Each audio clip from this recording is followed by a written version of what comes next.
ଅଧାର୍ମିକ ମାନଙ୍କ ନିମନ୍ତେ ପାପ ହେତୁ ଥରେ ମୃତ୍ୟୁ ଭୋଗ କଲେ, ସେ ଶରୀରରେ ମୃତ୍ୟୁ ଭୋଗ କଲେ ସତ, କିନ୍ତୁ ଆତ୍ମାରେ ଜୀବିତ ହେଲେ।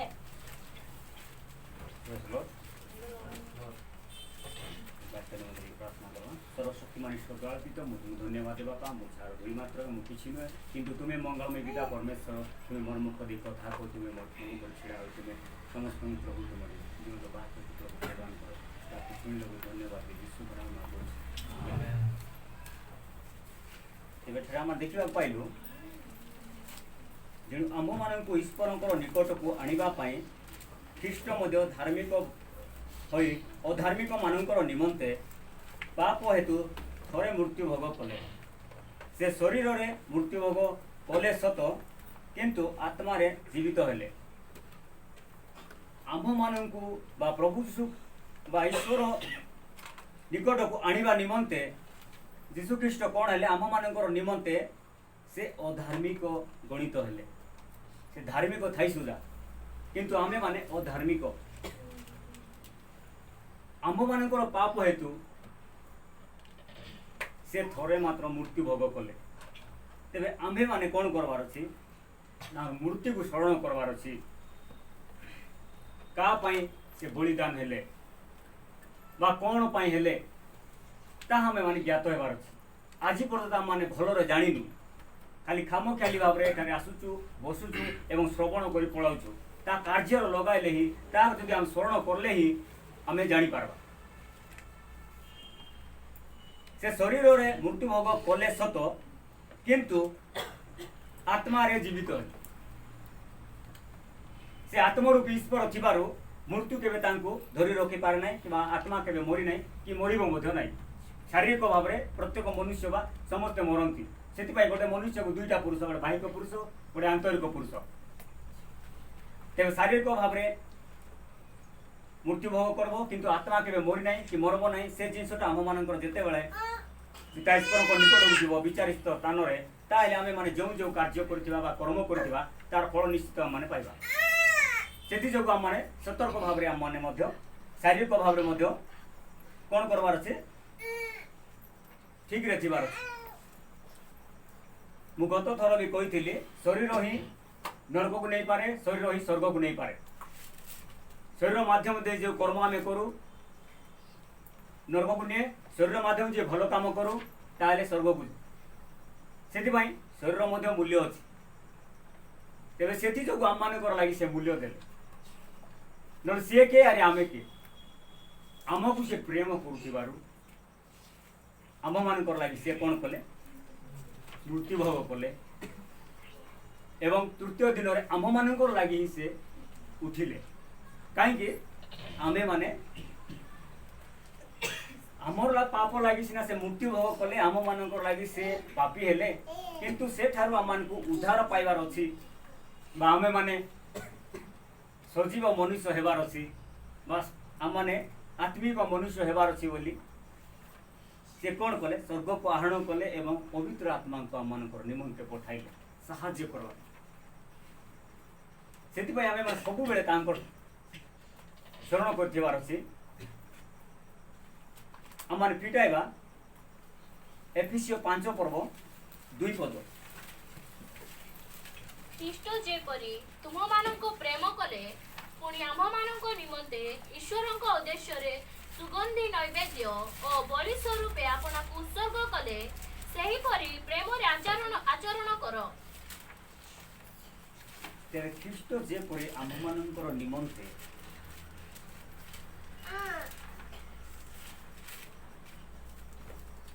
ख्रीष्ट जेपरी तुम माननको प्रेम कले पुणी आम मानकर निमंते ईश्वरଙ୍କର उद्देश्य सुगंधी नैवेद्य और बलि स्वरूपे आपना को उत्सर्ग कले सही परी प्रेम रे आचरण कर। जे प्रकार की प्रभु यीशु ख्रीष्ट आम मान को प्रेम कले बा पिता परमेश्वर आम को प्रेम कले अद्वितीय पुत्र को दान कले एवं तांकर दान देथिबारु आमे माने कोन होइछु एबे जीवित अछि। आम मानकर निमंते ईश्वरकर उद्देश्य कौन हेबार अछि सुगंधी नैवेद्य हेबार अछि बासना दउथिबा हेबार अछि। आमे माने हमर शरीर को सुगंधी करवा निमंते सेंट लगाई भारी आछि के संगी बढ़िया बासना किंतु आम आत्मिक जीवनटा केमती थिबार अछि से विषय एटी आम कहु शरीर सुगंधी सेंट करफ्यू ने कहु ना आत्मिक भाव में आम सुगंधी हबार प्रभु ग्रहण योग्य से प्रकार बासना आमर थीबार अच्छे आमको जो उद्देश्य से निर्माण कर तार उद्देश्य को आम भी जानवर अच्छे आम खाली मनुष्य बोली जान मात्र मनुष्य कौन पाई तैयार कले सेटा तो भल भाव जानू से आत्मिक जीवन में प्रदिष्ट हो पारूँ बढ़ी पारूँ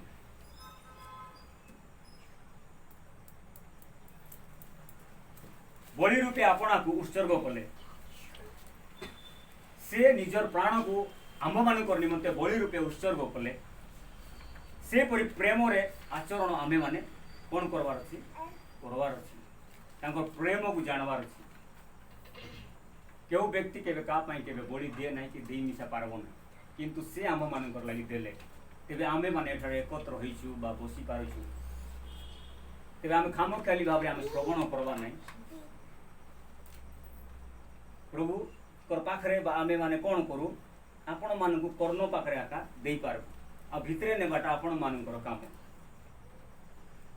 एते परिश्रम आम मानकर भाई माने करूचंती बा मु भी करूची सेति पई प्रभु गौरव पांतु आपण माने शिखी पारंतु आपण माने पढु नांती बोले ता आमे कहनु किंतु आपण माने पढुथिले सदा मध्य जानि पारबे जे से विषयटा कोन आ कौन पाई आमे अच्छु बा कौन किए आम मान निमंते बलिकृत हेले ता आम जानवार दरकार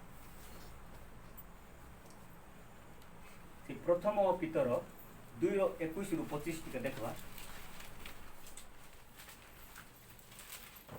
प्रथम पितर 2:21-25 एथि निमंते ही तुम्हें माने आहूत होयछ कारण तुम्हें माने जेपरि ख्रीष्टंकर पदचिन्ह दे गमन कर सेथिपाई से मध्य तुममानक निमंते दुख भोग करी तुममानक गोटे आदर्श देखाई जाई अछंती से कोनोसी पाप कले नाही केबा ताहांको मुखरे कोनोसी छळ कथा नथिला से निंदा पाइबा समय रे फेरी निंदा कले नाही दुख भोग करिबा समय रे प्रतिहिंसा करिबाकू भय देखाइले नाही किंतु न्याय विचार कर्तांको हस्तरे समस्त विषय समर्पण कले आमे माने जेपरि पाप प्रति मृत होई धार्मिकता निमंते जीवन यापन करू एथि निमंते से आपे क्रूस उपरे निज शरीर रे आम मानकर समस्त पाप बहन कले ताहांको प्रहार रे तुम्हे माने सुस्थ होयछ कारण तुम्हे माने मेषतुल्य विपथगामी होइथिलो किंतु एबे तुम मानकर आत्मार पालक ओ अध्यक्षक निकटकू बाहुडी आसीअछि तुम्हें माने आउत होइछ काई के आउत होइछ माने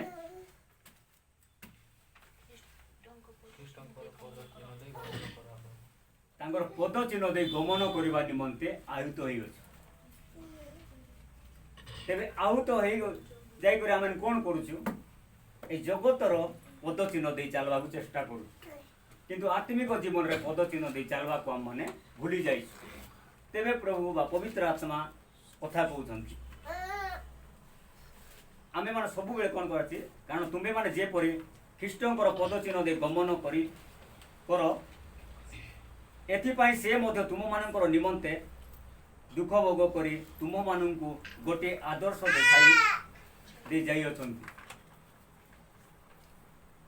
आमे माने काई कि तांगर पद चिन्ह दे गमन करिवा से आम मानू बा आम मानकर निमंते दुख भोग कले बा आम मानकर मुक्ति भोग कले और से आदर्श आम मान को देखाइले तांगर गुण को देखाइले तो से आदर्श कोन आमे माने देखि पारछु से कौन सी पाप कले नाही से केबे पापी नथिले कि पापर लेस नथिला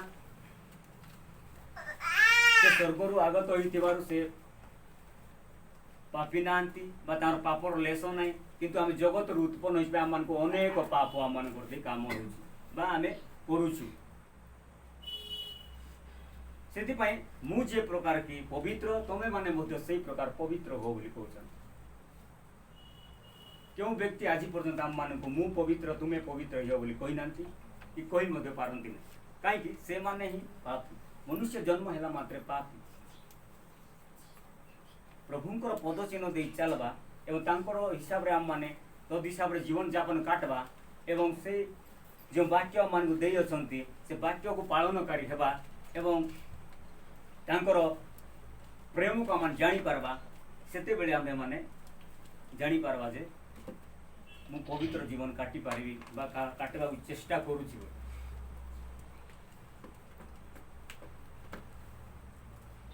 किवा ताहांकर मुखरे कौन सी छल कथा नथिला आम मानकर मुखरे अनेक प्रकार छल कथा अछि आकु देखाई कहबा ताकु देखाई कहबा अन्य कथा गुडाक छलना रे आम माने करबा किंतु तांकर बारे छल विषयटा नथिला काई से पवित्र अटन तार बापांकर इच्छा बा पितांकर इच्छा को साधन करबा से सदा सर्वदा आतुर किंतु आम मानकर बापा बा आम मानकर परमेश्वर जे अछंती आमे तांको भी आमे संतुष्ट करबार अछि जे कि आम मानकर लागि जीवन देले बा आम मानकर लागि से मृत्यु भोग कले बा आम मानकर लागि से समस्त निजर रक्त को देले सेति पय आमे माने कोन करबार अछि केबे भी का छल कथा कहबा नै तांकर पार जे प्रकार छल न थिला से प्रकार आम मान छल ना न हेबा निमंते से आज कथा कहउछन। निंदा पाइबा समय रे फेरी निंदा कले नहीं तांको अनेक निंदा करथिले चापड़ा मारथिले पाटे छेप पकाउथिले आखिरे पोटी बांधी करी चापड़ा मारी किना के तोते मारला को बोली कहथिले आ बांगोणी वस्त्र बड़ पिंदाई देकिना तू पूरा राजा बोली किना कहथिले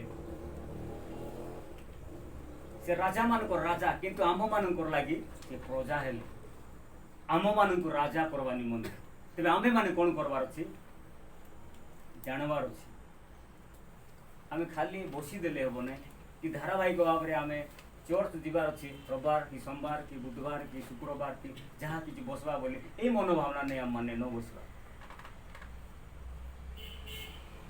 केंति कि मु आत्मिक जीवन रे बढ़िबी एवं प्रभुंकर हे रहिबी से प्रकार हिसाब रे हम माने प्रार्थना बसवा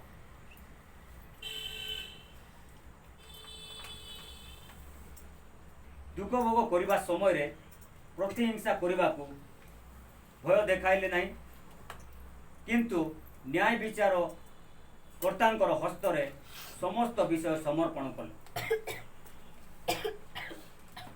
से किछि भय देखाइले नहीं कि से मु निज को निजे मु परमेश्वर तुम मान को एमती शास्ति हेबो बोली भी कहले नहीं किंतु से न्याय विचार कर्तांकर ऊपर छाड़ले से प्रकार आम मानकर न्याय विचार कर्ता से ऊपर अछंती स्वर्ग बसी अछंती बा ईश्वर दक्षिण पार्श्व बसी अछंती आमे माने कोन करबा अछि जानबार अछि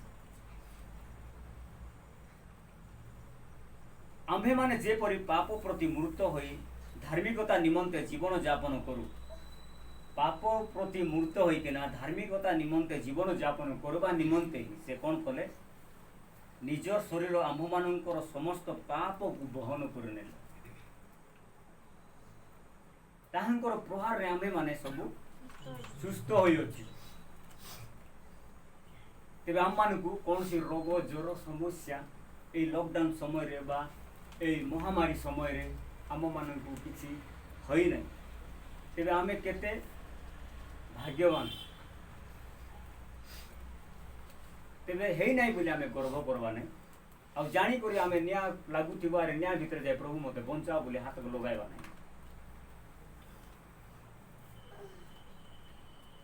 तेबे तांकर प्रहार रे आमे माने सुस्थ होई अछि तांकु जो प्रकार की जत्राघात करा गला बा जो प्रकार की तांकु क्षत विगत करा गला सेति निमंते आमे माने कोन हेछि आमे माने सुस्थ होई करि अछु बा ई दिनो देखि पारछु आमे सेही प्रकार माडो खाइबार थिला बा सेही प्रकार आमे माने मृत्यु जंत्रणा भोगवार थिला कारण तुम्हें माने नेशतुल्य विपदगामी होइथिलो आमे माने जगतर मोहमाया रे बा ए जगत रे आमे माने कोन नेशतुल्य विपदगामी हो जाइथिलु याडे सियाडे पळथिलु मन इच्छा काम करूथिलु आ अनेक प्रकार पाप कार्य भी करूथिलु किंतु सेठु उद्धार करबा निमंते से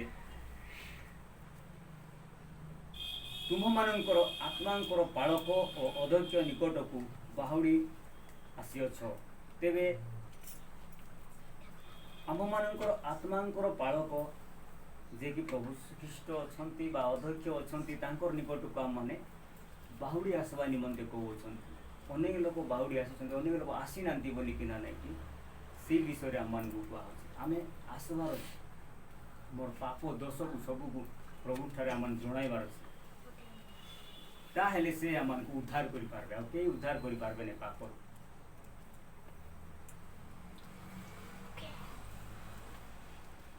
केवल एकमात्र आम मानकर निमंते से एका पथ, आ कई आम मानकर निमंते रास्ता नहीं बा पथ नहीं।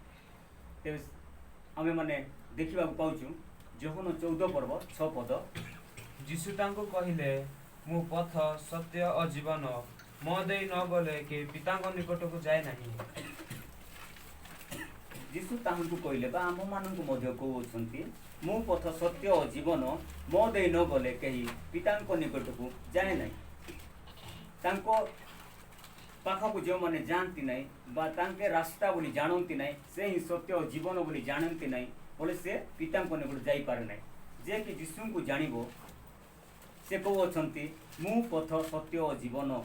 से एकमात्र ए जगत रे अवतरण करथिले, से हेले रास्ता, से हेले सत्य एवं से ही जीवन।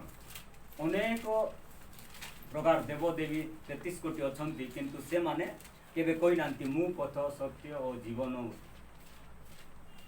खाली विनाश करबा निमंते प्रत्येक जन आसिले, किंतु आम मान को उद्धार करबा निमंते से आसिले। तेबे आमे माने सेटा केबे भूलवा नहीं। आ मो देई न गले कहीं पिता को निकट को जाई पारे नहीं, अर्थात पिता ईश्वर निकट को आमे माने जाई पारबा नहीं। से आम मानकर पथ देवे, तांकर पथ प्रदर्शक हेबा, तांकर पद चिन्ह दे चलबा आमे, ताहेले आमे तांकर अनंत जीवन अधिकारी ही पारबा, आ पिता को निकट को जाई पारबा। तेबे हम माने फिटाइबा प्रेरित 4:12 ତାହାଙ୍କ ଛଡ଼ା ଆଉ କାହାଟାରେ ପରିତ୍ରାଣ ନାହିଁ, କାରଣ ଯାହା ଦ୍ୱାରା ଆମ୍ଭମାନଙ୍କୁ ପରିତ୍ରାଣ ପାଇବାକୁ ହେବ ଆକାଶ ତଳେ ମନୁଷ୍ୟମାନଙ୍କ ମଧ୍ୟରେ ଆଉ କୌଣସି ନାମ ଦିଆଯାଇ ନାହିଁ।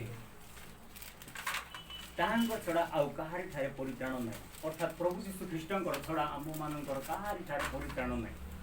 मु आपण माननकु परित्राण देई पारबी नहीं, ये जगतर मनुष्य आपण माननकु देई पारबो नहीं। प्रभु यीशु को छाड़ी देले, सेति पई कुआ गला ताहांकर छड़ा आउ काहारी ठारे परित्राण नहीं, कारण जहा द्वारा आम माननकु परित्राण पाइबा को हेबो ए आकाश तले मनुष्य मानकर मध्य आउ कौनसी नाम दिया जाय नहीं। ए आकाश तले मनुष्य मानकर मध्य रे काहाको मध्य से प्रकार नाम दिया जाय नहीं। ए मनुष्य मानकर मध्य रे बोलवा अर्थात आंब मानकर पाखरे आसवा निमंते से मनुष्य रूप धारण करी अवतार नहीं बा से जन्मकृत होइतिले पई मनुष्य मानकर मध्य रे कौनसी नाम दिया जाए नहीं बोली कहला। से ही गोटे नाम थिला यीशु। तेरे ताहांको ठारे ही आंभ मानकर परित्राण अछि, आ कौनसी व्यक्ति ठारे परित्राण नहीं कि से आम माननको ठीक रास्ता देखाइबनी। सेति पई आम माननको एई प्रकार समय देइछंती, सुयोग देइछंती, आहूत करिछंती बा मनोनीत करूछंती। आमे माने एटा को जानबा चेष्टा करबा। सेई प्रेरित 10 पर्वर 43 पद टिका जे के ताहांक ठारे विश्वास करे से जे ताहांक नामरे पाप क्षमा पाइबो, या समस्त भाववादी ताहांक विषय साक्ष्य दियंती। तेबे आमे माने एठारे देखिबा को पाइलु जे के ताहांक ठारे विश्वास करे से जे ताहांकर नामरे पाप क्षमा पाइबो, यह समस्त भाववादी ताहांकर विषय साक्ष्य दियंती। से आम मानू पापर उद्धार करती, समस्त विषय क्षमा भी दे पारती। ता बोली आमे माने मन इच्छा पाप करवा प्रभु मते क्षमा कर कहिथिलो बोली कहले ता हेबो नै। सेति पई आम माननको एठारे कुआ जाउछि जे के तांको ठार विश्वास कर, अर्थात प्रभु यीशु ख्रीष्टଙ୍କ ठार जो माने विश्वास करंती ते से उद्धार मध्य पाए, खाली पाप क्षमा पाए। ଉଦ୍ଧାର ବି କଲେ। ତେବେ ସମସ୍ତ ଭାବବାଦୀ ଯେତେ ଗୁଡ଼ାକ ଆସିଥିଲେ ସେମାନେ ମଧ୍ୟ এই ବିଷୟରେ ସାକ୍ଷ୍ୟ ଦିଅନ୍ତି। ଆଉ ଆମମାନଙ୍କୁ ମଧ୍ୟ ତାଙ୍କର ପବିତ୍ର ବାକ୍ୟ ଦ୍ୱାରା ଆମମାନଙ୍କୁ ମଧ୍ୟ ସାକ୍ଷ୍ୟ ଦେଉଅଛନ୍ତି। ଆମେ ତାହା ଜାଣିବା ପାଇଁ ଚେଷ୍ଟା କରିବା। ତେବେ ଆମେମାନେ ଦେଖିବା ଫିଟାଇ ବାଇବେରୀ 10 ପର୍ବ 17 ଏବଂ 18 ପଦ।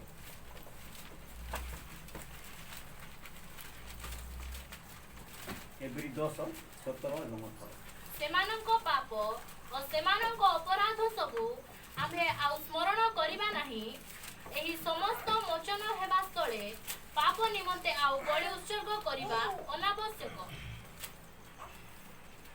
ସେମାନଙ୍କର ପାପ ଓ ସେମାନଙ୍କର ଅପରାଧ ସବୁ ଆମେ ଆଉ ସ୍ମରଣ କରିବା ନାହିଁ।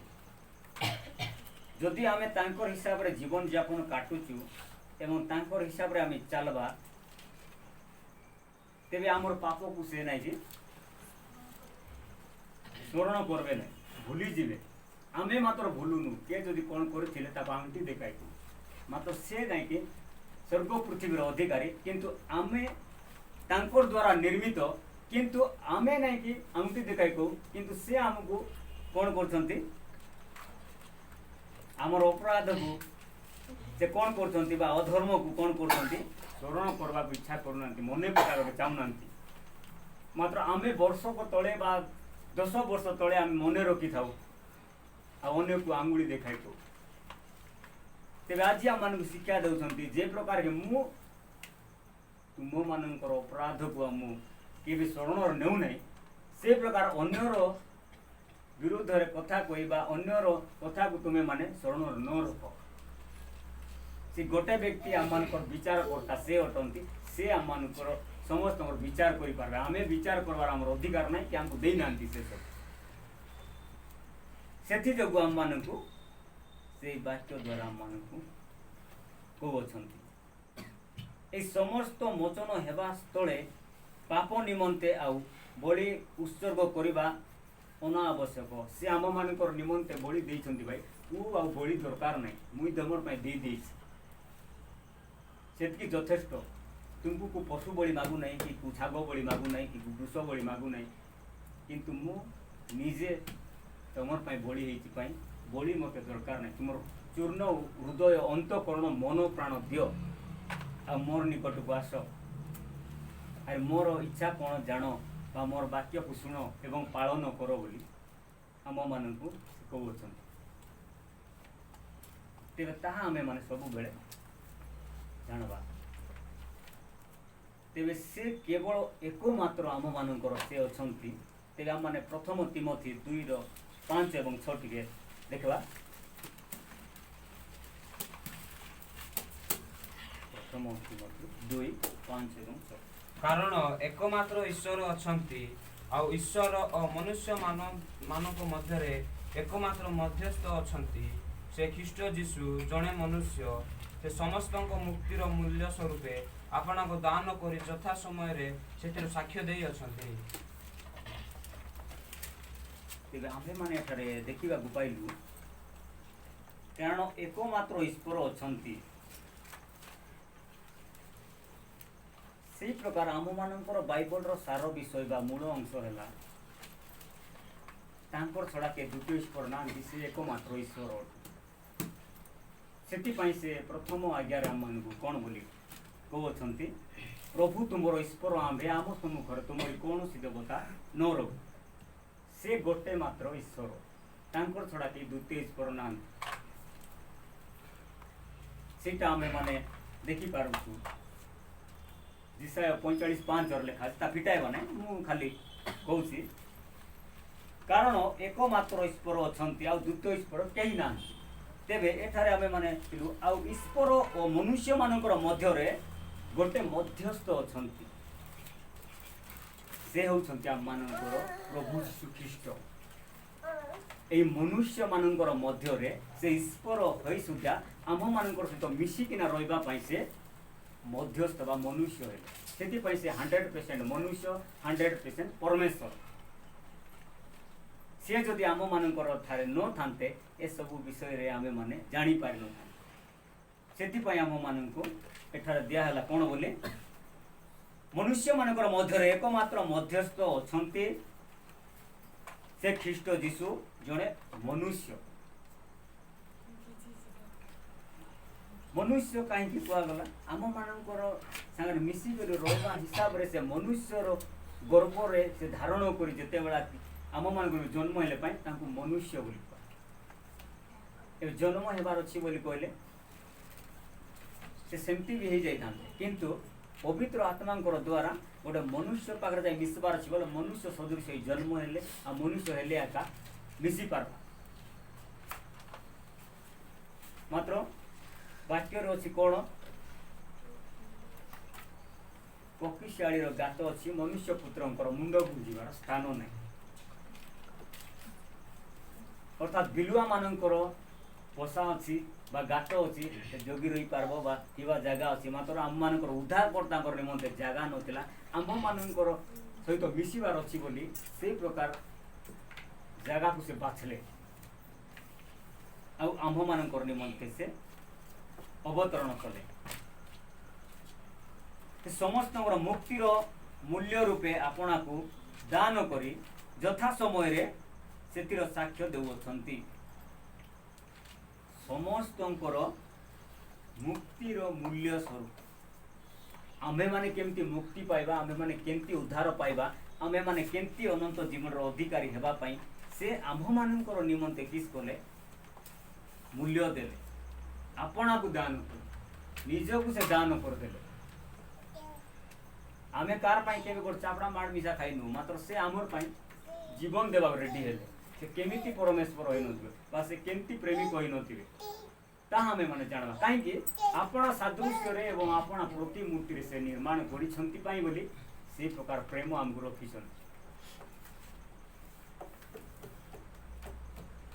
ଆମେ ଏ ଜଗତର ହିସାବରେ ଚାଲବାକୁ ଚେଷ୍ଟା କରୁଛୁ ଏବଂ ତାଙ୍କର ପ୍ରେମକୁ ଭୁଲି ଯାଇଛୁ ବା ତାଙ୍କେ ଏତେ ବଡ଼ ପରମେଶ୍ୱର ହୋଇ ଆମମାନଙ୍କର ନିମନ୍ତେ ଆମର ପାଇଁ ଜନ୍ମ ହେଲେ ତାହା ଜ୍ଞାତ ହୋଇନି। ଖାଲି ଶ୍ରବଣ କରି କରି ଆମେମାନେ କ'ଣ ହେଉଛୁ? ଯାଉଛୁ। ସେଥିପାଇଁ ବୋଲି ଆମେ କ'ଣ କରବାର ଅଛି? ତାଙ୍କର ମୂଲ୍ୟକୁ ଆମମାନେ ଜାଣବାର ଅଛି।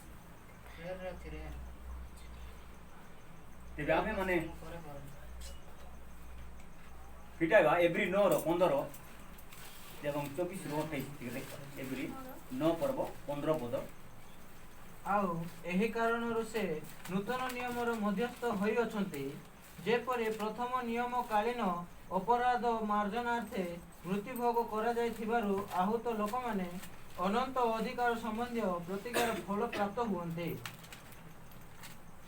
ଆଉ ଏହି କାରଣରୁ ସେ ନୂତନ ନିୟମର ମଧ୍ୟସ୍ଥ ହୋଇଅଛନ୍ତି, ଯେପରି ପ୍ରଥମ ନିୟମ କାଳୀନ ଅପରାଧ ମାର୍ଜନାର୍ଥେ ମୃତ୍ୟୁଭୋଗ କରି ଯାଇଥିବାରୁ ଆହୁତ ଲୋକମାନେ ଅନନ୍ତର ଅଧିକାରୀ ସମ୍ବନ୍ଧୀୟ ପ୍ରତିଜ୍ଞାତ ଫଳ ପ୍ରାପ୍ତ ହୁଅନ୍ତି। ସେ ଆମ୍ଭମାନଙ୍କର ନିମନ୍ତେ ସେ ବଳୀକୃତ ହେଲେ ଏବଂ ଆମମାନଙ୍କର ଅପରାଧକୁ ଦେଖିଲେ ନାହିଁ, କିନ୍ତୁ ସେ ଆମମାନଙ୍କର ଅପରାଧକୁ ନେଲେ ଏବଂ ଆମମାନଙ୍କୁ କ'ଣ କରୁଅଛନ୍ତି? ନୂତନ ନିୟମର ମଧ୍ୟସ୍ଥ ହୋଇଅଛନ୍ତି। ତେବେ ଆମେ ଅନୁଗ୍ରହ ଯୁଗରେ ଅଛୁ ଏବଂ ତାଙ୍କର ଅନୁଗ୍ରହ ଦ୍ୱାରା ବଞ୍ଚି କରିଅଛୁ। ତେବେ ଆମେମାନେ ତାହା ଜାଣିବାର ଅଛି, କିନ୍ତୁ ଆମମାନଙ୍କର ପାପକୁ ସେ ମାର୍ଜନା କରୁନାହାନ୍ତି କି ମନେ ପକାଉନାହାନ୍ତି କି ଆମମାନଙ୍କୁ ସେ ଦଣ୍ଡ ଦେବି ବୋଲି କହିନାହାନ୍ତି।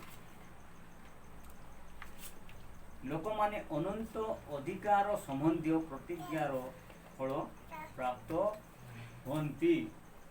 जे प्रकार की आमे तांको विश्वास करवा तांकर हिसाब रे जीवन काटवा एवं आम मानकु जे प्रकार की मूर्ति भोग करले से आम मानकर निमंते एवं आम मानकु लोक माने जे प्रकार की अनंत अधिकार संबंधी रे प्रतिज्ञा फल से प्राप्त होंती तेरे आमे माने तांकर ठारे जदि भरोसा रखवा विश्वस्त जीवन काटवा एवं तांकर द्वारा ही आमे माने वाक्य को पालन करवा ताहेले आम मानकु कौन सी मार्जना से करवा को चाहती नहीं बा आम मानकु दोष देवा को चाहूना तेरे से एवरी 9:24 रु 28 टिके देखवा कारण प्रकृत विषयर प्रतिरूप जे हस्तकृत महापवित्र स्थान ସେଥିରେ ଖ୍ରୀଷ୍ଟ ପ୍ରବେଶ ନ କରି ବରଂ ଆମ୍ଭମାନଙ୍କ ନିମନ୍ତେ ଏବେ ଈଶ୍ୱରଙ୍କ ସମ୍ମୁଖରେ ଉପସ୍ଥିତ ହେବା ପାଇଁ ସ୍ୱର୍ଗରେ ପ୍ରବେଶ କରିଅଛନ୍ତି।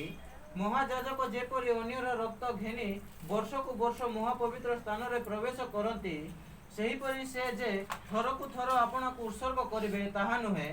ତାହା ହେଲେ ଜଗତର ପତନାବଧି ଥରକୁ ଥର ତାହାଙ୍କୁ ମୃତ୍ୟୁଭୋଗ କରିବାକୁ ହୋଇଥାନ୍ତା। କିନ୍ତୁ ଏବେ ସେ ଯୁଗାନ୍ତ ସମୟରେ ଆପଣାକୁ ବଳି ରୂପେ ଉତ୍ସର୍ଗ କରିବା ଦ୍ୱାରା ପାପ ଦୂର କରିବାକୁ ପ୍ରକାଶିତ ହୋଇଅଛନ୍ତି। ମନୁଷ୍ୟମାନଙ୍କ ନିମନ୍ତେ ଯେପରି ଥରେ ମାତ୍ର ମୃତ୍ୟୁ ଆଉ ତାହାପରେ ବିଚାର ନିରୂପିତ ଅଛି, ସେହିପରି ଖ୍ରୀଷ୍ଟ ମଧ୍ୟ ଅନେକଙ୍କ ପାପ ବହନ କରିବା ନିମନ୍ତେ ଥରେ ମାତ୍ର ଉତ୍ସର୍ଗୀକୃତ ହୋଇ ଦ୍ୱିତୀୟ ଥର ପାପ ସକାଶେ ନୁହେଁ, ବରଂ ଯେଉଁମାନେ ତାହାଙ୍କ ଅପେକ୍ଷାରେ ଅଛନ୍ତି ସେମାନଙ୍କ ପରିତ୍ରାଣ ନିମନ୍ତେ ଦର୍ଶନ ଦେବେ। କାରଣ ପ୍ରକୃତ ବିଷୟର ପ୍ରତିରୂପ ଯେ ହସ୍ତକୃତ ମହାପବିତ୍ର ସ୍ଥାନ, ଅର୍ଥାତ୍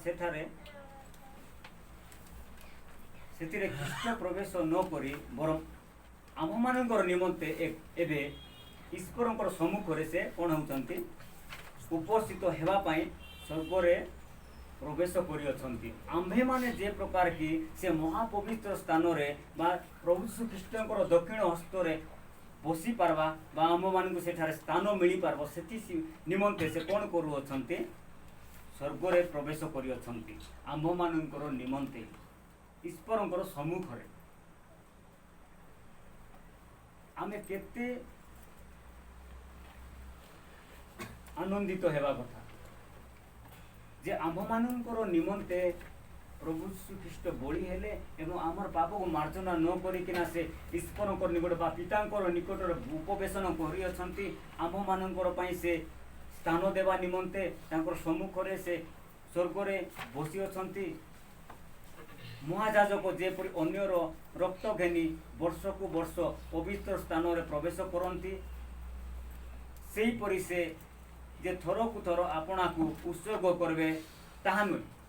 ସେ ଆମର ପାଇଁ ବୋଲି ଆହୁରି ଥରେ ମରବେ ତାହା ନୁହେଁ, ମାତ୍ର ଆମର ପାଇଁ ସେ ମୃତ୍ୟୁବରଣ କରି ଉଠିଛନ୍ତି ଏବଂ ଆମମାନଙ୍କୁ ଗୋଟେ ରାସ୍ତା ବା ପଥ ବା ଆମମାନଙ୍କର ଜୀବନ କ'ଣ ଦେଖାଇଛନ୍ତି। ତେବେ ଆମେମାନେ ତାହା ଜାଣିବାକୁ ଚେଷ୍ଟା କରିବା। ଆମେମାନେ ସେଇ ଜିନିଷଟାକୁ ଆମେମାନେ ଭୁଲି ଯାଇଛୁ। ତେବେ ମହାପବିତ୍ର ସ୍ଥାନ, ଏବେ ପ୍ରାଙ୍ଗଣ, ପବିତ୍ର ସ୍ଥାନ, ମହାପବିତ୍ର ସ୍ଥାନ, ତିନିଟା ସ୍ତର ଦେଇକିନା ଆମମାନଙ୍କୁ ଯିବାକୁ ପଡ଼ୁଥିଲା ବା ସେଇ ସମୟରେ ବା ପୁରାତନ ସମୟରେ ସେ ମହାପବିତ୍ର ସ୍ଥାନରେ ଯିବା ପାଇଁ ହେଲେ ବୋଲି କହିଲେ ନାହିଁ କି ଜଣେ ବଳି ଦେବାକୁ ପଡ଼ୁଥିଲା ବା ସେମାନେ ଯାଜକ ଦେଇ ଏକା ଯାଇପାରୁଥିଲେ ଏବଂ ସେ ଯାଜକ ଦେଇ ତାକୁ ଜଣାଉଥିବାର ଅଛି, ଜଣାଇଲା ପରେ ଏକା ସେ ପ୍ରବେଶ କରିପାରିବ। ଯଦି ମିଛ କଥା କହିକରି ସେ ସ୍ଥାନରେ ଯାଇକିନା ରହୁଛି ସେ ମୃତ୍ୟୁବରଣ କରେ, ସେଇ ପ୍ରକାର ଆମମାନଙ୍କୁ କହୁନାହାନ୍ତି। ଏଠି ଆମମାନଙ୍କର ଲାଗି ସେ ମୃତ୍ୟୁବରଣ କରିଦେଇଛନ୍ତି ବା ସେ ମୃତ୍ୟୁ ହେଇଯାଇଅଛନ୍ତି। ତେବେ ତା ଜଗତର ପତନାବଧି ଥରକୁ ଥର ତାହାଙ୍କୁ ମୃତ୍ୟୁଭୋଗ କରିବାକୁ ହୋଇଥାନ୍ତା। କିନ୍ତୁ ଏବେ ଯେ ଯୁଗାନ୍ତ ସମୟରେ ଆପଣାକୁ ବଳି ରୂପେ ଉତ୍ସର୍ଗ କରିବା ଦ୍ୱାରା ପାପ ଦୂର କରିବାକୁ ପ୍ରକାଶିତ ହୋଇଅଛନ୍ତି। ମନୁଷ୍ୟମାନଙ୍କର ନିମନ୍ତେ ଯେ ପ୍ରକାର କି ଥରେ ମାତ୍ର ମୃତ୍ୟୁ, ମନୁଷ୍ୟକୁ ଥରେ ମାତ୍ର ମୃତ୍ୟୁ, ଶାରୀରିକ ଭାବରେ ସେ ଥରେ ମୃତ୍ୟୁ ହେବ, ଆତ୍ମିକ ଭାବରେ ମିଶା ନେଇକି ସେ କ'ଣ ହେବ, ସେଇ ନରକ ଯନ୍ତ୍ରଣାରେ ମଧ୍ୟ ସେଠି କଲବଲ ହେଇପାରିବ। ସେଇଟା ହେଲା ଆମମାନଙ୍କର ମନୁଷ୍ୟର ଦ୍ୱିତୀୟ ମୃତ୍ୟୁ। ଆତ୍ମା ଯେ ପ୍ରକାର କି କୋଉଠି ଜୟପୁର ବା ଜୟଲାଗା ଗୁଦଗୁଦା ଭିତରେ ପକା ହେଇଥିବ, ସେଇଟା ହେଉଛି ଆମମାନଙ୍କର ଦ୍ୱିତୀୟ ମୃତ୍ୟୁ। ତେବେ ଆମେମାନେ କ'ଣ ହେବାର ଅଛି, ଶରୀରରେ ମଧ୍ୟ ନାହିଁ କି ପବିତ୍ର ଥିବାର ଅଛି, ଆତ୍ମିକତାର ମଧ୍ୟ ପବିତ୍ର ହେବାର ଅଛି। ଖାଲି ବାହ୍ୟକ ନିଦର୍ଶନ ହେଇକିନା ଆମେମାନେ ନାହିଁ କି ଲୋକ ଦେଖାଇଲା ଭଳିଆ ଆମେମାନେ ପ୍ରାର୍ଥନା ବା ଉପାସନା କିମ୍ବା ଆମମାନଙ୍କର ଧ୍ୟାନକୁ ଭଟକାଇବାକୁ ଚେଷ୍ଟା କରିବା ନାହିଁ ବା ଲୋକକୁ ସନ୍ତୁଷ୍ଟ କଲା ଭଳିଆ ବିଷୟ ନ କରି ପ୍ରଭୁଙ୍କୁ ସନ୍ତୁଷ୍ଟ କଲା ଭଳିଆ ବିଷୟ ଆମମାନଙ୍କର ଜୀବନରେ କରିବା। ଏହି ସମୟରେ ଆମମାନଙ୍କର ଯୁବା ଯୁବତୀ ନିମନ୍ତେ କେତେ ସମସ୍ୟା ମାନ ଆସିଥାଏ ବା କେତେ ଟେଣ୍ଟେସନ୍ ଆସିଥାଏ। ତେବେ ସେଥିରୁ ଆମମାନେ ଲିପ୍ତ ନ ହୋଇକିନା प्रभु ठारे आमे माने ता वाक्य लिप्त हेबा एवं तांकर वाक्य हिसाब रे माने जीवन यापन काटबा ताहले से एका उद्धार करि पारबा हमर निजर इच्छा अनुसार बा हमर स्व इच्छा रे कोनसी विषय आमे माने करबा को चेष्टा करबा नै तेबे आमे माने सबु बेले जागृत भाव रे मानथिबा सेति पय एपि मनुष्य निमंते जे प्रकार की थोड़े मात्र मृत्यु आउ तापरे विचार निरूपित अछि बा सुनिश्चित सेति पय आमे माने जगतर थिबा समय रे भी भलो कार्य करबा मृत्यु हेले भी आम मान सेटा स्मरण रे करिवे बंची थिले तांकर मृत्यु हेले भी तांकर मृत्यु हेले बोल कहले मृत्यु बोले आम माने तांकर सकाशे जदि आम माने मृत्युवरण करूछु हमकु जे मारि दउछि कोन मरुछु तांकर उद्देश्य व्यवहार हे पार से समय मारुछंती बोली कहले सेटा हला आमे माने मृत्यु हेले मध्य तांकर बंची थिले भी तांकर तापर विचार सुनिश्चित अछि से परि ख्रीष्ट मध्य अनेकंकर पाप बहन करबा निमंते थरे मात्र उत्सर्गी होई द्वितीय थर पई सकाशे नुए बरम जो माने ताहांकर अपेक्षा रे अछंती से मानकर परित्राण निमंते दर्शन देबे जो माने ताहांकर अपेक्षा रे अछंती आमे माने ताहांकर अपेक्षा रे अछु तेज से मानकर परित्राण निमंते से दर्शन देवे तेज आमे क्यों प्रकार हिसाब रे आमे माने तांकर अपेक्षा रे अछु सेटा भी हम मानक जानबा पड़ो आमे खाली आसबे बोली भाबी करी से सुबुद्धि एवं निर्बुद्धि मानकर सदृश हेई अछु ना आमे आत्मिक जीवन रे वर्धिष्णु होउथिबार मनुष्य सदृश हेई अछु सेति पई सुबुद्धि निर्बुद्धि गहम बाळुंगा बोली कहला तेबे आम से मानकर मध्य कोटा आमको वाक्य द्वारा ही जानी पारबा तेबे आमे माने निजुको मध्य जानी दे पारबा मु केउ प्रकार व्यक्ति हमर चाली चलन आचार व्यवहार आमानकर शैली रे आमे निजे भी जानी पारबा मु केउ प्रकार से मानकर परित्राण निमंते से कौन करबे दर्शन देबे तेबे आम्भे माने तांकर थारे जदि पवित्र जीवन यापन काटुथिबा सेति पे हेले हमनको दर्शन देबे अरे आमे केउ प्रकार अपेक्षा रे अछु खाम ख्याली भाव रे अछु ना दिने आसबे बोलबा ना सबु परिस्थिति रे सबु समय रे सबु टाइम रे आमे कोन करबार अछि प्रस्तुत होइतिबार अछि सेति पई जागी रही प्रार्थना करो निरंतर प्रार्थना करो एवं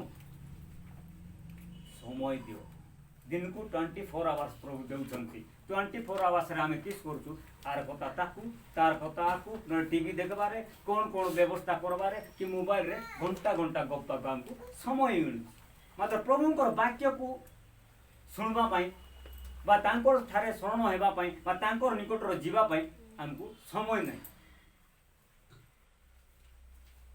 तेबे आमे 24 आवर्स जोड़ा देउछंदी 24 घंटा प्रभु सेटु हम माने दशमांश काढबार अछि 2 घंटा 40 मिनिट नो दे घंटा टीम साथ देले प्रभु मात्र तांको समय देबार समय जो व्यक्ति देई पारो नै समय काकु से जगबो नै आमे ताकु जगबाक पड़बो सेति पई बोली आमे तांको समय देबार अछि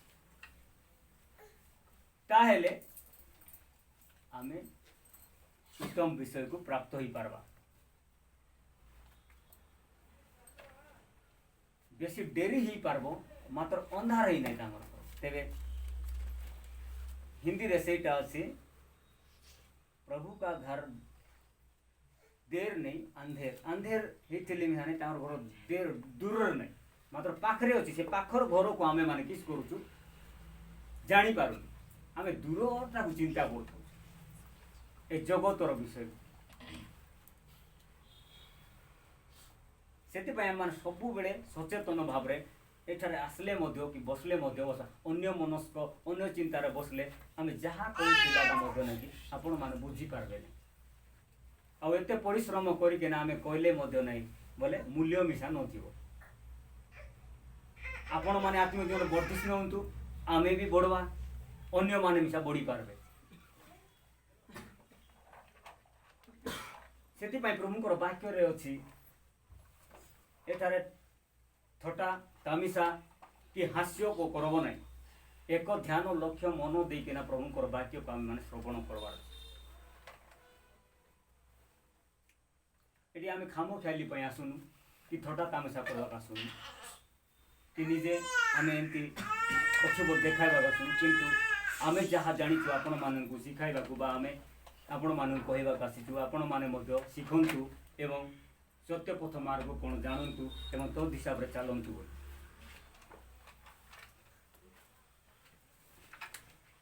तेरे शेष आम मैंने दुईटा वाक्य देखीजा ख्रीष्ट ही आदर्श धर्म जाजक आम मान तेरे आम्भे मैंने केमती एग्री 7 पर्व 24 रु 27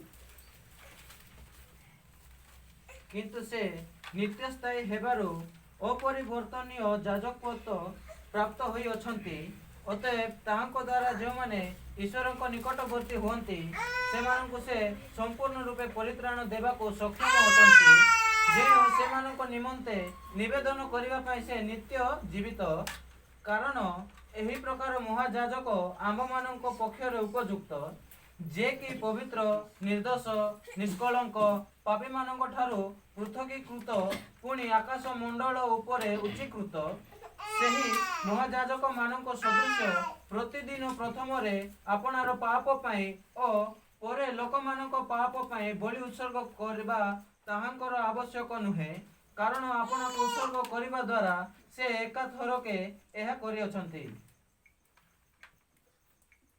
आमे माने देखा पाइलु ख्रीष्ट ही आम मानकर आदर्श धर्म जाजक अटन से आम मानकर समस्त विषय जाजककर्ता बा आदर्श आम मानक एठारे देखा आम मानक कहते नित्य स्थायी हेबारु अपरिवर्तनीय जाजकत्व प्राप्त होती से केबे अपरिवर्तन होती ना एवं मोर पाखे आसी परिवर्तन है आपण बारे अपरिवर्तन से प्रकार समस्त को से प्रेम करती एवं समस्त को से प्रेम करुँच से केबे मुखापेक्षा काकू करती ना ये धनीटा ये गरीबटा ये अमको जाति समको जाति से प्रकार भेदभाव से रखती ना बा से प्रकार ना कि से अपरिवर्तन न होगा परमेश्वर तांकर द्वारा जो माने ईश्वरंकर निकटवर्ती होती अर्थात प्रभु यीशु ख्रीष्टंकर द्वारा जो माने तांकर निकटवर्ती होती से माननकु से संपूर्ण रूप से परित्राण देवार सक्षम अटंती से हेले सक्षमदाता आ कौन सी लोक ठार से प्रकार सक्षमता नहीं कि केबे मध्य उत्पन्न होई न पारे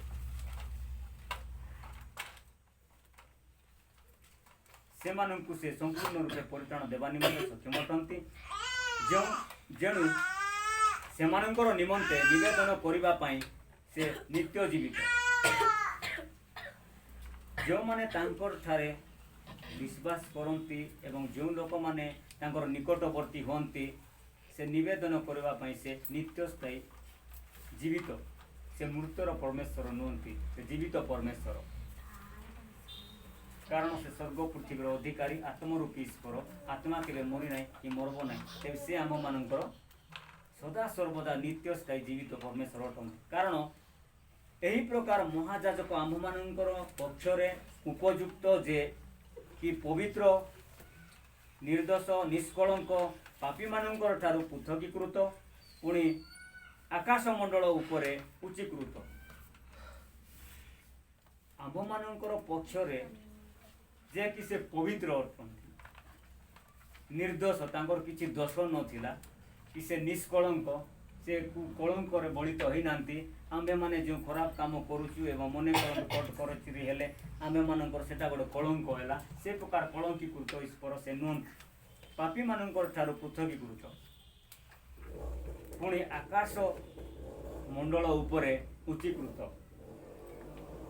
आकाश मंडल ठार ऊपर मध्य से उच्चीकृत परमेश्वर अटंती कारण से जगतर सृष्टिकर्ता आमे माने जानिचु से महाजाजक मानकर सदृश प्रतिदिन प्रथम रे आपणा पाई पाप पाई ଓ ପରେ ଲୋକମାନଙ୍କର ପାପ ପାଇଁ ବଳି ଉତ୍ସର୍ଗ କରିବା ତାହାଙ୍କର ଆବଶ୍ୟକ ନୁହେଁ, କାରଣ ଆପଣାକୁ ଉତ୍ସର୍ଗ କରିବା ଦ୍ୱାରା ସେ ଏକାଥରକେ ଏହା କରିଅଛନ୍ତି। ଆମ୍ଭମାନଙ୍କର ପାପ ନିମନ୍ତେ ବା ଲୋକମାନଙ୍କର ପାପ ନିମନ୍ତେ ସେ ଏକାଥରକେ ବଳିକୃତ ହେଲେ। ଥରକର ପାଇଁ ଥର, ଅନ୍ୟ ଜଣକର ପାଇଁ ଆଉ ଜଣକର ପାଇଁ ସେମିତି ନାହିଁ, ସମଗ୍ର ପୃଥିବୀର ଲୋକଙ୍କର ପାଇଁ ବୋଲି ସେ ଏକାଥରକେ ବଳିକୃତ ହେଲେ। ତେଣୁ ବ୍ୟବସ୍ଥା ଦୁର୍ବଳତା ବିଶିଷ୍ଟ ମନୁଷ୍ୟକୁ ମହାଯାଜକ ଉପରେ ନିଯୁକ୍ତ କରେ, କିନ୍ତୁ ଯେଉଁ ଶପଥ ବାକ୍ୟ ବ୍ୟବସ୍ଥା ପରେ ହୋଇଥିଲା ତାହା ଅନନ୍ତ କାଳ ପର୍ଯ୍ୟନ୍ତ ସିଦ୍ଧିପ୍ରାପ୍ତ ପୁତ୍ରଙ୍କୁ ନିଯୁକ୍ତ କରେ। ସେ ହେଉଛନ୍ତି ସିଦ୍ଧିଦାତା, ସେ ଆମମାନଙ୍କର ସମସ୍ତ କାର୍ଯ୍ୟରୁ ଆମମାନଙ୍କୁ ଉଦ୍ଧାରକର୍ତ୍ତା ବା ସାହାଯ୍ୟକର୍ତ୍ତା ଅଟନ୍ତି। ତେବେ ଆମ୍ଭେମାନେ ସବୁବେଳେ ତାହାଙ୍କର ଠାରେ ଭରସା ରଖିବା। ସେ ଗୋଟେ ମହାଯାଜକ ଅଟନ୍ତି, ତାହା ଆମେମାନେ ଜାଣିବାକୁ ଚେଷ୍ଟା କର, ତାଙ୍କ ବାକ୍ୟ ଦ୍ୱାରା ଆମକୁ ଦେଲେ ଆମେ ଜାଣିପାରିଲୁ। ଏବଂ ସେଇଠି ଏପ୍ରି 1:8 ଟିକେ ଦେଖିବା ଆମେ। 8:1 ଆମ୍ଭେମାନେ ଯାହା କହୁଅଛୁ ସେଥିର ପ୍ରଧାନ ବିଷୟ ଏହି, ଆମମାନଙ୍କ ଏପରି ଜଣେ ମହାଯାଜକ ଅଛନ୍ତି ଯେ ସ୍ୱର୍ଗରେ ମହାମହିଙ୍କ ସିଂହାସନର ଦକ୍ଷିଣ ପାର୍ଶ୍ୱରେ ଉପବିଷ୍ଟ ହୋଇଅଛନ୍ତି। ଆମେମାନେ ଯାହା କହୁ ସେଥିରେ ପ୍ରଧାନ ଯାଜକ ବିଷୟ ଏହି, ଆମମାନଙ୍କର ନିମନ୍ତେ ଜଣେ ମହାଯାଜକ ଅର୍ଥାତ୍ ପ୍ରଭୁ ଶ୍ରୀଖ୍ରୀଷ୍ଟ ଆମମାନଙ୍କର ମହାଯାଜକ। ସେ ସ୍ୱର୍ଗରେ କ'ଣ ହେଇଛନ୍ତି? ମହାମହିମା ସିଂହାସନ ଦକ୍ଷିଣ ପାର୍ଶ୍ୱରେ ଉପବିଷ୍ଟ ଅଛନ୍ତି। ଅର୍ଥାତ୍ ପିତା ଈଶ୍ୱରଙ୍କର ଦକ୍ଷିଣ ପାର୍ଶ୍ୱ ପାଖରେ ହିଁ ଆମମାନଙ୍କର ଉଦ୍ଧାରକର୍ତ୍ତା ଓ ତ୍ରାଣକର୍ତ୍ତା ବା ମୁକ୍ତିଦାତା ପ୍ରଭୁ ଶ୍ରୀଖ୍ରୀଷ୍ଟ ଉପବେଶନ ହୋଇଅଛନ୍ତି। କାହିଁକି? ଆମ୍ଭମାନଙ୍କର ସମସ୍ତ ପାପର ଅପରାଧରୁ ଆମମାନଙ୍କୁ ଉଦ୍ଧାର କରିବା ନିମନ୍ତେ ବା ସାକ୍ଷ୍ୟ ଦେବା ନିମନ୍ତେ ସେ ଉପବିଷ୍ଟ ହୋଇଛନ୍ତି। ତେବେ ତାହା ଆମେମାନେ ଜାଣିପାରିବା। ତେବେ ସେହି ଏପ୍ରିଲ 4:14-16 ଟିକେ ଦେଖିବା। ଆରେ ଆମମାନଙ୍କୁ ଶେଷ ଆଡ଼କୁ ଯିବା। ଅତଏବ ସ୍ୱର୍ଗ ସମୂହ ମଧ୍ୟ ଦେଇ ଗମନ କରିଅଛନ୍ତି ଯେ ଈଶ୍ୱରଙ୍କ ପୁତ୍ର ଯୀଶୁ ସେ ଆମମାନଙ୍କର ପ୍ରଧାନ ମହାଯାଜକ ହେବାରୁ ଆସ ଆମେମାନେ ଆମ୍ଭମାନଙ୍କ ବିଶ୍ୱାସ ଓ ମତକୁ ଦୃଢ଼ ଭାବରେ ଧାରଣ କରୁ। କାରଣ ଯେ ଆମ୍ଭମାନଙ୍କ ଦୁର୍ବଳତାରେ ଆମ୍ଭମାନଙ୍କ ପ୍ରତି ସହାନୁଭୂତି ଦେଖାଇବାକୁ ଅସମର୍ଥ ଆମ୍ଭମାନଙ୍କର ଏପରି ମହାଯାଜକ ନାହାନ୍ତି, ବରଂ ସେ ପାପ ରହିତ ହୋଇ ଆମମାନଙ୍କ ପରି ସର୍ବତ ଭାବେ ପରୀକ୍ଷିତ ହେଲେ। ଅତଏବ ଆସ କୃପା ପ୍ରାପ୍ତି ନିମନ୍ତେ ପୁଣି ଉପଯୁକ୍ତ ସମୟରେ ଉପକାରକ ଅନୁଗ୍ରହ ପାଇବା ନିମନ୍ତେ ଆମେମାନେ ସାହସରେ ଅନୁଗ୍ରହ ସିଂହାସନ ନିକଟକୁ ଯାଉ। ସେ ପ୍ରଧାନ ମହାଯାଜକ ଯୀଶୁ ଖ୍ରୀଷ୍ଟ ଆମମାନଙ୍କର ଉଦ୍ଧାରକର୍ତ୍ତା ସେ ସ୍ୱର୍ଗ ସମୂହ ମଧ୍ୟ ଦେଇ ଗମନ କରିଅଛନ୍ତି ଯେ ଈଶ୍ୱରଙ୍କର ପୁତ୍ର ଯୀଶୁ ସେ ଆମ୍ଭମାନଙ୍କର ପ୍ରଧାନ ମହାଯାଜକ ହେବାରୁ ଆସ ଆମ୍ଭେମାନେ ଆମ୍ଭମାନଙ୍କର ବିଶ୍ୱାସ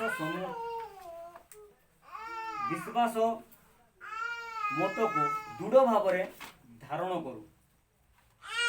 କାରଣ ଯେ ଆମମାନଙ୍କର ଦୁର୍ବଳତାରେ ଆମମାନଙ୍କର ପ୍ରତି ସହାନୁଭୂତି ଦେଖାଇବାକୁ ଅସମର୍ଥ ଆମ୍ଭମାନଙ୍କର ଏହି ମହାଯାଜକ ନାହାନ୍ତି, ବରଂ ସେ ପାପ ରହିତ ହୋଇ ଆମମାନଙ୍କର ଉପରେ ସର୍ବୋତ୍ତ ଭାବରେ ପରୀକ୍ଷିତ ହେଲେ। ସେ ପାପ ରହିତ ବା ତାଙ୍କର ପାପର ଲେଶ ମାତ୍ର ନଥିଲା, କିନ୍ତୁ ଆମ୍ଭମାନଙ୍କର ଲାଗି ସେ ପାପୀ ବୋଲି ଗଣିତ ହେଲେ ବା ତାଙ୍କୁ ପାପୀ ବୋଲି କୁହାଗଲା ବା ତାଙ୍କୁ ବଧ କରାଗଲା।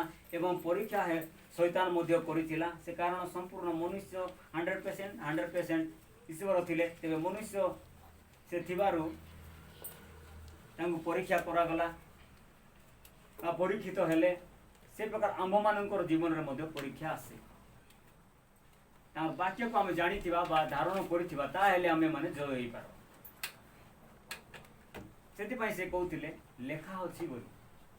ଲେଖା ନଥିବା କଥା କିଏ କହୁନଥିଲେ। ବାକ୍ୟର ଯାହା ଲେଖା ଅଛି ତାହା ଆମେମାନେ ସ୍ମରଣ ରଖିବା, ତାହା ହିଁ କହିବା। ଆମେ ଲେଖା ନଥିବା କଥା କହିବା ବୋଲେ ଆମେ ସେଠି ପରାଜିତ ହୋଇଯିବା। ଲେଖା ଥିବା କଥା ହିଁ କହିବା। ସେ ଆମମାନଙ୍କୁ ବଳ ଦେବେ, ସେ ଶକ୍ତି ଦେବେ, ଆମମାନଙ୍କୁ ଉଦ୍ଧାର କରିପାରିବେ। କାରଣ ଯେ ଆମମାନଙ୍କର ଦୁର୍ବଳତାରେ ଆମମାନଙ୍କର ପ୍ରତି ସହାନୁଭୂତି ଦେଖାଇବାକୁ ଅସମର୍ଥ ଆମମାନଙ୍କର ଏହିପରି ମହାଯାଜକ ନାହାନ୍ତି, ବରଂ ସେ ପାପ ରହିତ ହୋଇ ଆମମାନଙ୍କର ପରି ସର୍ବୋକ୍ତ ଭାବରେ ପରୀକ୍ଷିତ ହେଲେ। ଅତଏବ ଆସ କୃପା ପ୍ରାପ୍ତି ନିମନ୍ତେ ପୁଣି ଉପଯୁକ୍ତ ସମୟରେ ଉପକାର ଅନୁଗ୍ରହ ପାଇବା ନିମନ୍ତେ ଆମ୍ଭେମାନେ ସାହସରେ ଅନୁଗ୍ରହ ସିଂହାସନ ନିକଟକୁ ଯାଉ। ସେ ଆମମାନଙ୍କର ଅନୁଗ୍ରହକାରୀ ଅଟନ୍ତି। ତେବେ ଆମ୍ଭେମାନେ କ'ଣ କରବାର ଅଛି? ତାଙ୍କର ନିକଟକୁ ସାହସ ଭାବରେ ଯିବା, ତାଙ୍କର ସିଂହାସନ ନିକଟକୁ। କାହିଁକି? ସେ ଆମମାନଙ୍କର ଲାଗି ବଳୀକୃତ ହୋଇଛନ୍ତି, ଆମମାନଙ୍କର ଲାଗି ସେ ତାଙ୍କର ପିତା ଈଶ୍ୱରଙ୍କର ଦକ୍ଷିଣ ପାର୍ଶ୍ୱରେ ବସି ଅଛନ୍ତି। ତେବେ ତାଙ୍କର ସିଂହାସନ ନିକଟକୁ ଆମେମାନେ ପବିତ୍ରତାର ଥିବା ଏବଂ ପବିତ୍ର ଜୀବନ କାଟିଲେ ହିଁ ଯାଇପାରବା। ତେବେ ଶେଷରେ ଆମେମାନେ ଦେଖିବା ରୋମିଓ 8:1-31-34। ରୋମିଓ 8 ପର୍ବ 1 ପଦ। ଅତଏବ ଯେଉଁମାନେ ଖ୍ରୀଷ୍ଟ ଯୀଶୁଙ୍କ ଠାରେ ଅଛନ୍ତି ସେମାନଙ୍କ ପ୍ରତି ବର୍ତ୍ତମାନ କୌଣସି ଦଣ୍ଡାଜ୍ଞା ନାହିଁ। 31-34। ତେବେ ଏ ସମସ୍ତ ଦୃଷ୍ଟିରେ ଆମେମାନେ କ'ଣ କହିବା? ଯଦି ଈଶ୍ୱର ଆମମାନଙ୍କ ସପକ୍ଷ, ତେବେ ଆମମାନଙ୍କ ବିପକ୍ଷ କିଏ? ଯେ ଆପଣା ପୁତ୍ରଙ୍କୁ ସୁଦ୍ଧା ରକ୍ଷା କଲେ ନାହିଁ, ମାତ୍ର ଆମ୍ଭ ସମସ୍ତଙ୍କ ନିମନ୍ତେ ତାହାଙ୍କୁ ସମର୍ପଣ କଲେ, ସେ କିପରି ତାହାଙ୍କ ସହିତ ମଧ୍ୟ ସମସ୍ତ ବିଷୟ ଆମ୍ଭମାନଙ୍କୁ ଅନୁଗ୍ରହରେ ଦାନ ନ କରିବେ? ଈଶ୍ୱରଙ୍କ ମନୋନୀତ ଲୋକମାନଙ୍କ ବିରୁଦ୍ଧରେ କିଏ ଅଭିଯୋଗ କରିବ? ଈଶ୍ୱର ତ ସେମାନଙ୍କୁ ଧାର୍ମିକ ବୋଲି ଗଣନା କରନ୍ତି। କିଏ ଦଣ୍ଡାଜ୍ଞା ଦେବ? ଖ୍ରୀଷ୍ଟ ଯୀଶୁ ତ ମୃତ୍ୟୁଭୋଗ କଲେ, ବରଂ ସେ ଉତ୍ଥାପିତ ହେଲେ, ସେ ଈଶ୍ୱରଙ୍କ ଦକ୍ଷିଣ ପାର୍ଶ୍ୱରେ ଅଛନ୍ତି, ସେ ମଧ୍ୟ ଆମମାନଙ୍କ ନିମନ୍ତେ ନିବେଦନ କରୁଅଛନ୍ତି। ଆମେମାନେ ଦେଖିବାକୁ ପାଇଲୁ ଆଧ୍ୟାତ୍ମିକ ଜୀବନ ବା ଆମମାନଙ୍କର ଯେଉଁମାନେ କି ଖ୍ରୀଷ୍ଟ ଯୀଶୁଙ୍କ ଠାରେ ଅଛନ୍ତି ସେମାନଙ୍କର ପ୍ରତି ବର୍ତ୍ତମାନ କୌଣସି ଦଣ୍ଡାଜ୍ଞା ନାହିଁ। ଯେଉଁମାନେ ଖ୍ରୀଷ୍ଟ ଯୀଶୁଙ୍କ ଠାରେ ଅଛନ୍ତି ବା ବିଶ୍ୱାସ କରୁଅଛନ୍ତି ବା ତଦ୍ ହିସାବରେ ଜୀବନ କାଟୁଛନ୍ତି ବା ଆତ୍ମିକ ଜୀବନରେ ବଢ଼ୁଛନ୍ତି ବା ବର୍ଦ୍ଧିଷ୍ଣୁ ହେଉଛନ୍ତି, ତେବେ ସେଇ ବିଷୟରେ ଦଣ୍ଡାଜ୍ଞା ନାହିଁ ବୋଲୁଛନ୍ତି। କିନ୍ତୁ ଆମେମାନେ ପାପ କରିଦେବାରେ ମୋତେ ଦଣ୍ଡାଜ୍ଞା ନାହିଁ ବୋଲି କୁହାହେଇଛି, ଲେଖା ହେଇଛି, ସେଟା ଆମେମାନେ ମନରେ ନ ରଖ। ସେମାନଙ୍କର ପ୍ରତି ବର୍ତ୍ତମାନ କୌଣସି ଦଣ୍ଡାଜ୍ଞା ନାହିଁ, କାରଣ ଜୀବନଦାୟକ ଆତ୍ମା ବ୍ୟବସ୍ଥା ଖ୍ରୀଷ୍ଟ ଯୀଶୁଙ୍କର ସୌଭାଗ୍ୟତାରେ ତୁମମାନଙ୍କର ପାପ ଏବଂ ମୃତ୍ୟୁଦାୟକ ବ୍ୟବସ୍ଥାରୁ ମୁକ୍ତ କରିଅଛି। ତେବେ ତାଙ୍କଠାରେ ଆମ୍ଭେମାନେ ସଦାସର୍ବଦା ଭରସା ଜୀବନ କାଟବାର ଅଛି ଏବଂ ଆମ୍ଭେମାନେ ଯେଉଁ ବିଷୟ ଆମେମାନେ ଆଜି ଆଲୋଚନା କଲୁ ବା ଦେଖିଗଲୁ ସେ ହିସାବରେ ଆମେମାନେ ଚଳବାର ଅଛି। ତେବେ ଏହି ସମସ୍ତ ଦୃଷ୍ଟିରେ ଆମ୍ଭେମାନେ କ'ଣ କହିବା? ଯଦି ଈଶ୍ୱର ଆମ୍ଭମାନଙ୍କର ସପକ୍ଷ, ତେବେ ଆମମାନଙ୍କର ବିପକ୍ଷ କିଏ? ଏଠାରେ ପ୍ରଶ୍ନ ଆସୁଛି। ସେ ଆମମାନଙ୍କର ସପକ୍ଷ ହେଲେ ଆମମାନଙ୍କର ବିପକ୍ଷ କିଏ ହୋଇପାରେ ନାହିଁ। ତେବେ ଆମ୍ଭେମାନେ ତାଙ୍କର ସପକ୍ଷବାଦୀ ହେଲା ସଦୃଶ କାର୍ଯ୍ୟ କରିବା, ତାହେଲେ ସେ ଆମମାନଙ୍କୁ ସପୋର୍ଟ କରିବ। ଆଉ ତାଙ୍କୁ ଅସନ୍ତୁଷ୍ଟ କଲା ଭଳିଆ ବିଷୟ ଯଦି ଆମେ କରିବା, ଆମମାନଙ୍କୁ ସେ ସପୋର୍ଟଟା ଆସିବ ନାହିଁ। ଯେ ଆପଣା ପୁତ୍ରଙ୍କୁ ସୁଦ୍ଧା ରକ୍ଷା କଲେ ନାହିଁ, ନିଜର ପୁଅକୁ ସେ ରକ୍ଷା କଲେ ନାହିଁ, ଆମେ ଯଦି ସେଇ ହିସାବରେ ଜୀବନ ଯାପନ କାଟବା ନାହିଁ, ଆମକୁ କେମିତି ସେ ରକ୍ଷା? ଆମର ଲାଗି ତାଙ୍କର ପୁଅକୁ ମଧ୍ୟ ସୁଦ୍ଧା ସେ ରକ୍ଷା କଲେ ନାହିଁ। ଆରେ ଯେଉଁ ବ୍ୟକ୍ତି ବା ପୁତ୍ର ପ୍ରଭୁ ଶ୍ରୀଖ୍ରୀଷ୍ଟ ତାଙ୍କର ପିତାଙ୍କୁ ଇଚ୍ଛାକୁ ସାଧନ କରିବା ନିମନ୍ତେ ସମସ୍ତ ବିଷୟ ସହିଗଲେ, ଆମେମାନେ ମଧ୍ୟ ତାଙ୍କର ଇଚ୍ଛାକୁ ସାଧନ କରିବା ନିମନ୍ତେ ଆମର ସମସ୍ତ ବାଧା ବିଘ୍ନ କଷ୍ଟ ସମସ୍ୟାକୁ ସହ୍ୟ କରବାର ଅଛି। ଖ୍ରୀଷ୍ଟଙ୍କ ପ୍ରତି ଯେ ଚାଲିଲା, ତାକୁ ବାଧା କଷ୍ଟ ସମସ୍ୟା ଆସିବ। ସେ ବାଧା କଷ୍ଟ ଦେଇ ଗଲେ ଏକା ତାଙ୍କର କ୍ରୁଶର ଭାରକୁ ସେ ଜାଣିପାର, ଆରି ସେ ଦେଇଥିବା ରକ୍ତର ମୂଲ୍ୟକୁ ଜାଣିପାର। କାହିଁକି ଉଦ୍ଧାର କରିବା ପାଇଁ ମୁଁ ପଥ ସତ୍ୟ ଜୀବନ ବୋଲି କହିଗଲେ, ଆର୍ ମୁଇଁ ତ୍ରାଣକର୍ତ୍ତା ଉଦ୍ଧାରକର୍ତ୍ତା ବୋଲି କହିଗଲେ, ସେଟା ସେ ଅନୁଭବ ହେଇପାର, ଅନୁଭୂତି ଜୀବନରେ ଆସିବାର ଅଛି।